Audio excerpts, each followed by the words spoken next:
Welcome to the Secret Underground Laboratory Recovery and Salvage, where rude mechanicals do magic. Hello, I'm Bronze Age, Director of the Secret Underground Laboratory Recovery and Salvage. Today we're at the lamp bench where we'll be looking at an oil lamp that was converted to electric light quite some time ago. And the job presented some problems and challenges that they just simply couldn't overcome. Now, this was a typical oil lamp of its time, which could be anywhere from the mid-1800s up to 1920 or 30. It is nickel-plated brass, fairly lightweight all the way around. The chimney would have been held in this fitter, and these arms would have held a bowl-shaped or domed shade. Now, electrical conversions like these have a fairly bad reputation in the antique business because most of them are very poorly done. The reason for that is these things are very lightweight.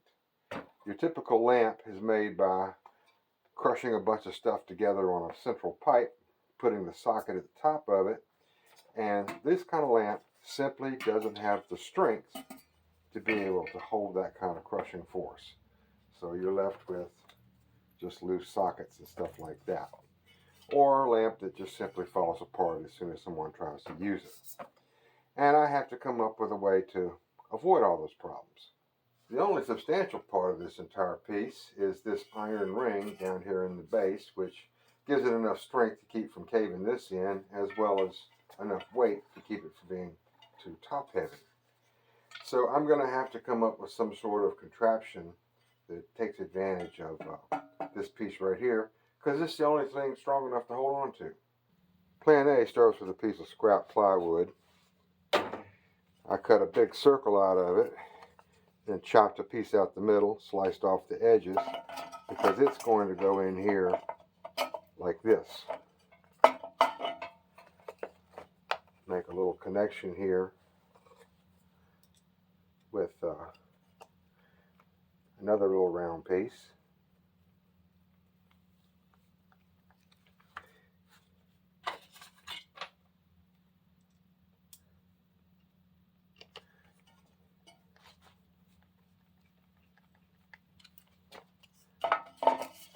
And the other side has to be put on after it's inside. To make that a little easier, got a piece of pipe I can clamp in the vise, and it will hold the boards relatively in place long enough to get the screws in them.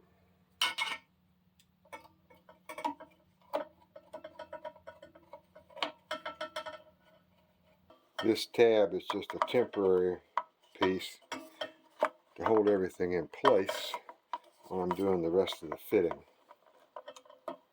This is a piece of threaded lamp pipe, and it's just as easy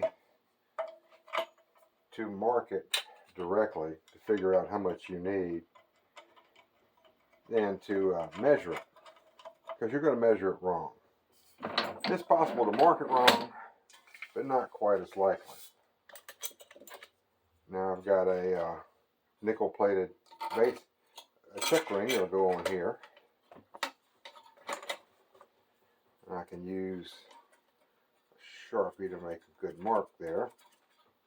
And I know exactly where to cut this piece of pipe. Now, cutting lamp pipe is always difficult because there's really no easy way to hold on to this piece of pipe and not damage the threads. My solution is to take one of these thick brass couplers that's threaded on the inside the same as the pipe, saw it in half, put it back together with duct tape, and then I can clamp that in the vise, and that'll hold the pipe nice and tight while I saw it.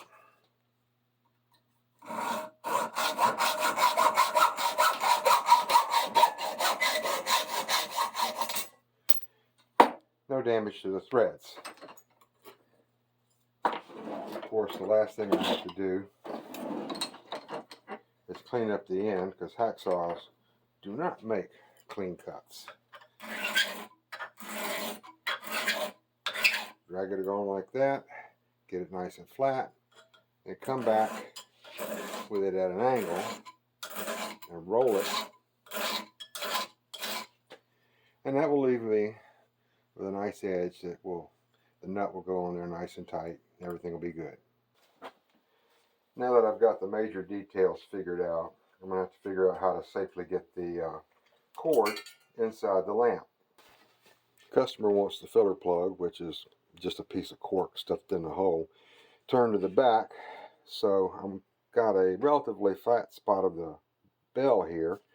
I'm going to put it on,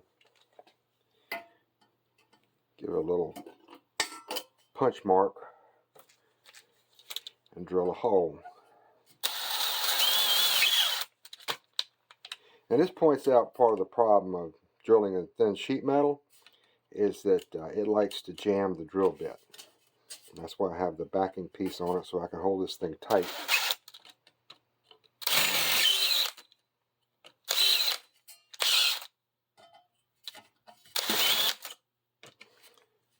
Now I've got that. The cord protector I'm going to use is this little black piece. And I've got a reamer here that will open this hole up and give me a nice snug fit. It's supposed to be a 5/16, but I have found when I use a 5/16 bit, it's often a little sloppy. So I like to bring it up to size with this piece and make a nice crisp snap in.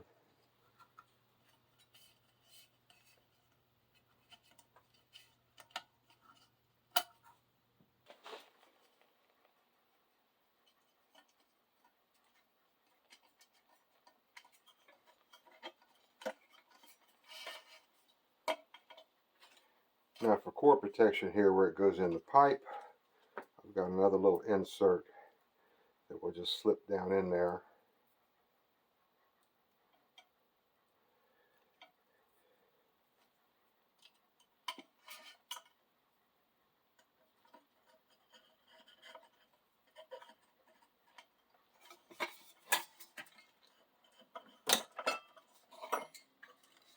I'm going to put a nut underneath the check ring, which will limit how much crush I can put on the whole lamp when I tighten it down. And I always use this blue thread lock on all threaded fasteners. It's a kind of a glue that in about 15 or 20 minutes it'll set up, and there's no way for that nut to come loose during ordinary use, changing bulbs and stuff like that.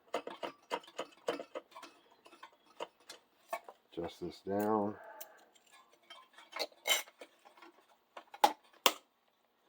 That feels pretty good. The socket I'm going to use is called a hickey socket, because this little bracket on the bottom is called a hickey. No one knows why. It's held on with a little small screw. And this is very convenient because you can install the hickey, then wire the socket and attach it back to the hickey.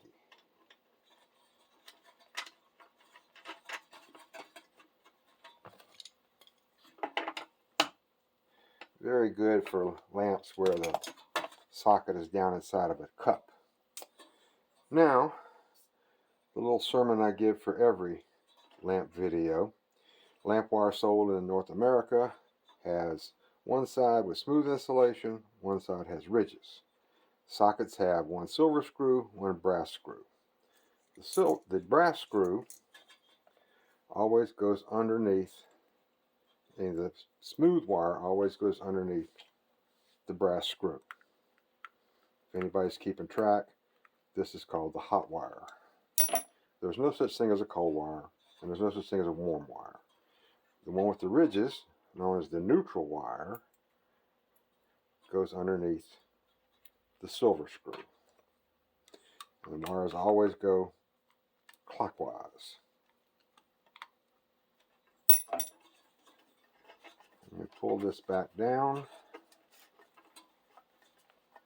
so that I can get the socket back down onto the hickey. And that little bitty screw, you don't want to drop it. So with a pair of needle nose pliers, I get it down in the hole. And usually it's not a lot of trouble to get it started. And that's pretty much everything up here at the top. One last safety issue to deal with. You want to have some way to prevent the cord from being pulled out from underneath the screw terminals if someone trips over the cord in the dark. Usually there's a knot underneath the socket. There's not room for that on a hickey socket. You could have a knot here inside the bell, but that's not really very convenient. So what I'm going to do is put a couple of zip ties on here, and that should provide enough resistance so instead of pulling the wires out from underneath the screws, you'll just kick the lamp across the room. That's the way these things usually go. But if the screw terminals were to come loose, you'd have a hot wire inside that steel pipe, and the person who goes to pick it up would get a nasty shock. And the last thing, I've got this cover that goes on here. It's just a little bit larger than the steel ring. The steel ring is beveled on the inside. The little plate is beveled as well. Get the screw holes lined up.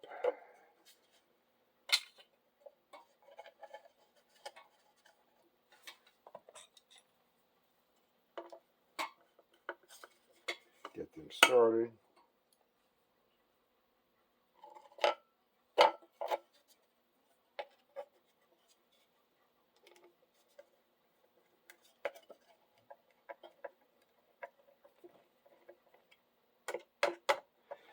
And before the customer comes to pick it up, there'll be a nice piece of felt here on the bottom. Very professional looking job. I've put a cord switch on it, and I have a video entirely devoted to installing cord switches, so I'll put a link to that in the description.